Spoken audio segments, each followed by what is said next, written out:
I had a conversation with a doctor recently, and he said something that really stuck with me.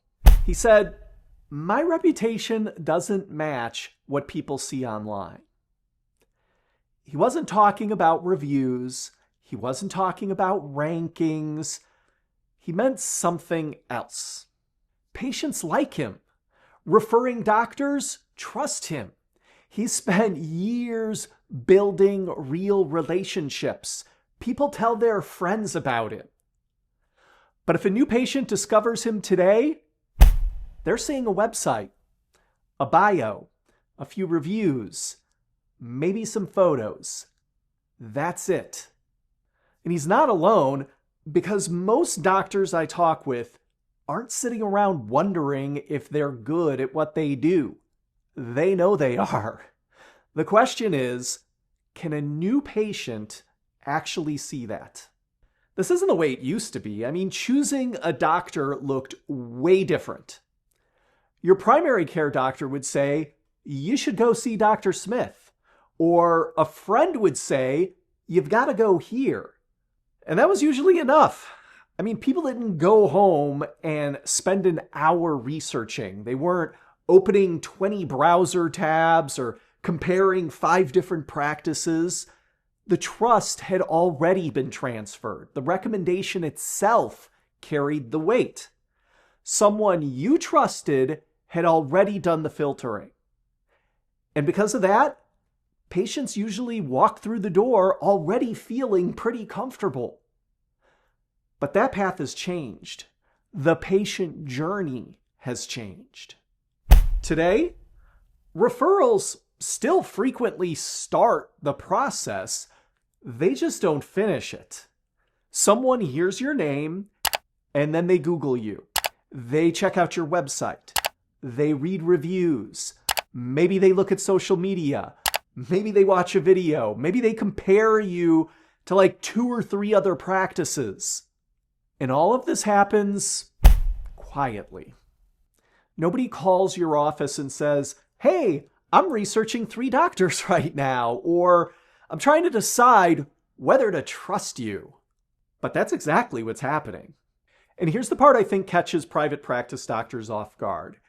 Patients only call after they've already decided. By the time someone reaches out, the work is already done. The research is done. The decision has been made. And I think this is where a lot of practices get stuck, because patients aren't usually sitting there asking, "Who's technically the best doctor?" They assume you're qualified. That part's table stakes. They're asking different questions, questions they may not even realize they're asking. Things like, do I trust this person?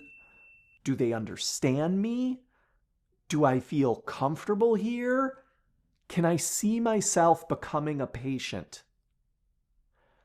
They're searching for a feeling, because healthcare is personal. People want to feel understood. They want to feel comfortable.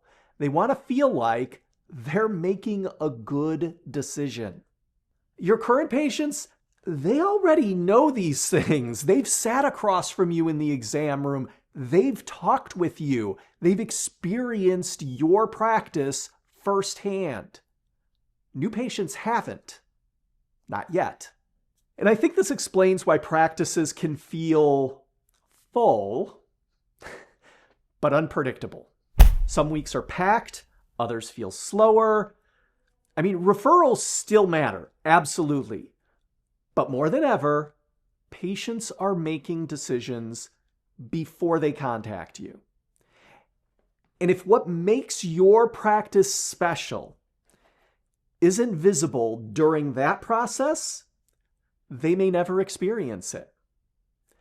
Not because you're doing anything wrong, not because you aren't good. They just never got far enough to find out. Okay, so if patients are deciding before they call, what do you actually do with that? Because I think a lot of private practice doctors hear something like, "You need more marketing," or you should be creating content. And honestly, that's way too vague. So let's make this practical. Let's start with one question. Not 50, one. Maybe somebody is considering knee replacement surgery and they're wondering, what is recovery actually like? Now watch what happens. That one question becomes a patient video, a page on your website, a short clip on social media, an email, something somebody can find later on Google. One question, multiple places. And here's the interesting part. We're still answering the same question. We're just meeting people where they already are. Because some people start on Google. Some start on social. Some land on your website. Some hear about you from a friend. Some start with a question they typed into their phone at like 10:30 at night. Now imagine doing that 20 times. Suddenly, you're not creating random marketing. You're building a patient experience. And every piece helps patients feel a little more familiar with you before they ever call. The practices that seem easiest to choose usually aren't lucky. They've simply created enough moments for patients to feel comfortable before they reach out. And that's a lot easier to understand than it is to actually build, which is probably why most practices never get around to it. Which means when you start serving patients online before they ever book, you have a competitive advantage. Here's what I think is actually going on in a lot of private practices. It's not a patient problem. It may not even be a marketing problem. There's a trust gap. Patients love them. Referring doctors trust them. The reputation is real. The patients just haven't experienced it yet. That's why doing all of this is so important. This is how you build trust before patients call. This is what convinces them to call and book an appointment. Now, if you need help with this, don't hesitate to get in touch. Just click the button below to see if we're a potential fit for your practice.